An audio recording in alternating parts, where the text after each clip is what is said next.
Welcome to Not Milk Never Milk. Subscribe if you're lactose intolerant. In this video, I will show you how to make a simple crab net using an easy method.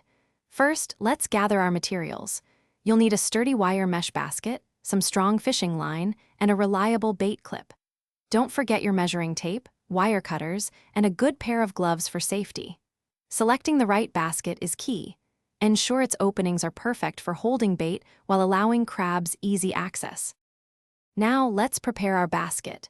Using your wire cutters, carefully remove the top rim of the basket. This step is crucial for creating an open entry point for the crabs. After cutting, take a moment to smooth down any sharp edges to protect your hands and prevent your fishing line from fraying. Finally, create 4 small, evenly spaced holes around the basket's new top edge. These will be for your haul lines.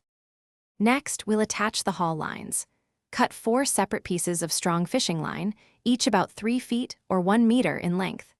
Take one end of each line and thread it through one of the 4 holes you just made, securing it with a very strong knot.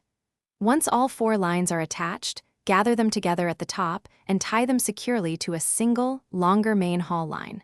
This will be your retrieval rope. Finally, it's time to bait and deploy your new crab net. Secure your preferred bait, like fish scraps or chicken, firmly inside the net using a reliable bait clip. Make absolutely sure the bait is well attached so it won't escape when submerged. Now, find a promising crabbing spot and carefully lower your completed net into the water. Good luck and happy crabbing. Thanks for watching. If this was helpful, leave a like and consider subscribing. See you next time.